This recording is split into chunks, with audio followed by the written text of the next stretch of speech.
It was late summer, the kind of night where the air feels thick and the darkness feels closer than it should. He had just left a family reunion a few hours away from home. Good food, good memories, good people. The kind of night that makes you feel warm inside.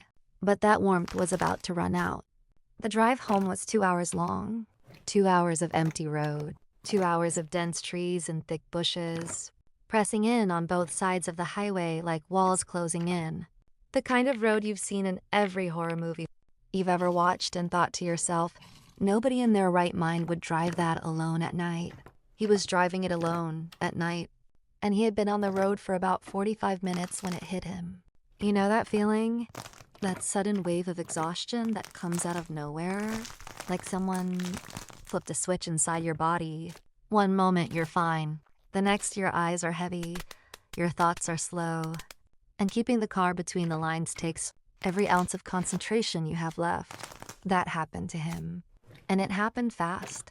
He knew immediately that he wasn't going to make it home. Not safely anyway.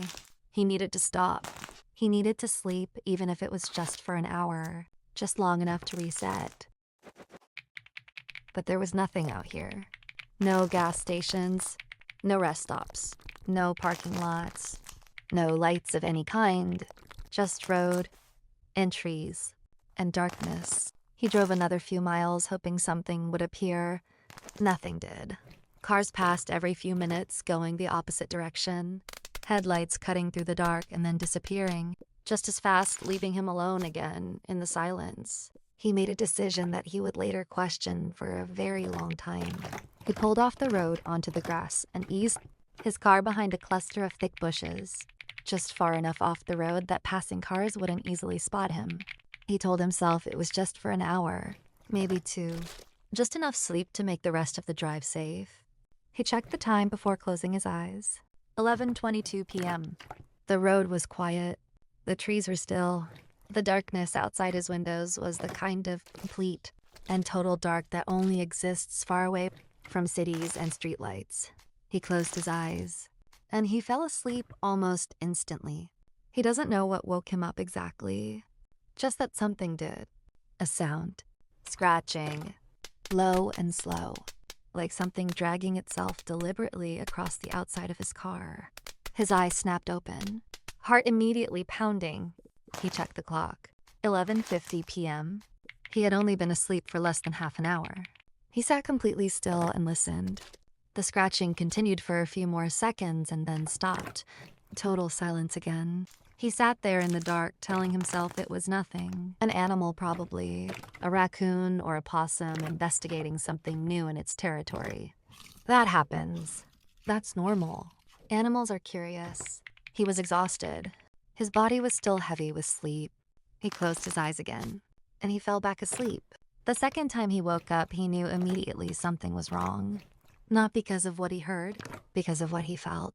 That deep animal instinct that lives somewhere beneath conscious thought. The part of you that doesn't need evidence.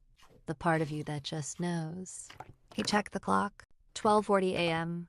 Almost an hour had passed, and the scratching was back. But this time it was different.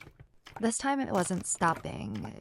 Long, slow, deliberate scratches, moving across the side of his car over and over and over again. His mind went immediately to something his brain had filed away years ago. An old urban legend. A couple parked on a dark road late at night, scratching sounds on their car. The boyfriend who got out to investigate and never came back. The girlfriend who waited until morning and found the source of the scratching. When she finally opened the door, he was not going to be that person. He was not getting out of this car. He sat frozen and told himself to think clearly.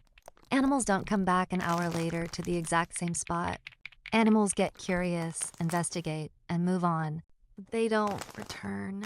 They don't scratch the same surface repeatedly for extended periods of time in the middle of the night. This was not an animal. He needed to look. Slowly, carefully. He tilted his eyes toward the rearview mirror and caught just a glimpse of something. A shape, dark and low, moving fast into the tree line, gone before he could process what he was seeing. Every single part of him was screaming to leave. He didn't think twice. He started the car as quietly as he could, pulled back onto the road, and pressed the accelerator down harder than he normally would. He needed distance between himself and whatever that was. He needed lights and roads and other people. He focused on the road ahead, hands tight on the wheel, eyes forward. There was a bend in the road about 100 yards ahead. He came around it and immediately hit the brakes. Parked on the side of the road. A car. Driver's side door wide open. No lights on. No hazards flashing. Just sitting there. Door open. Empty. He slowed down instinctively and looked as he passed. Nobody in the driver's seat. Nobody standing nearby. No signs of an accident. No reason for a car to be parked there with its door hanging open at almost 1 a.m. on a deserted road in the middle of nowhere. His brain was trying to make sense of it, trying to find the logical explanation. Maybe someone broke down. Maybe someone needed help. Maybe... He checked his rearview mirror. Nothing behind him. And then a figure came sprinting around the bend, running full speed, directly toward his car. He could hear it before he could fully process it. Screaming. Not screaming in fear. Screaming with intention. Screaming directly at him. Hey! Hey! Get out of the car. Get out of the car right now. The figure was getting closer, closing the distance between them faster than felt possible. He did not think. He did not hesitate. He did not consider for even 1 second stopping to find out what this person wanted.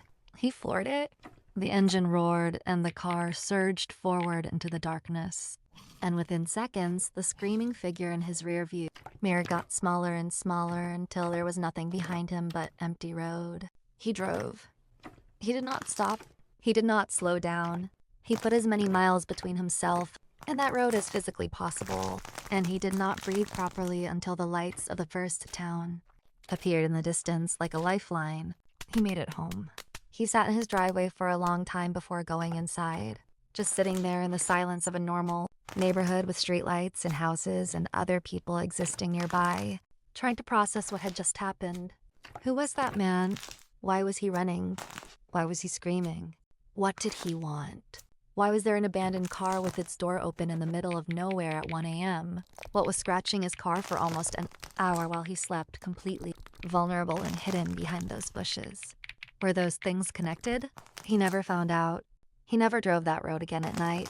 And to this day, he thinks about the people who drive that stretch of highway, alone after dark, not knowing what waits in the trees on the side of the road. He thinks about what would have happened if he hadn't woken up when he did. He thinks about what would have happened if he had gotten out of the car. Next time you're driving alone at night and something tells you not to stop, listen to it, because whatever was out there that night was counting on him not to. Good night.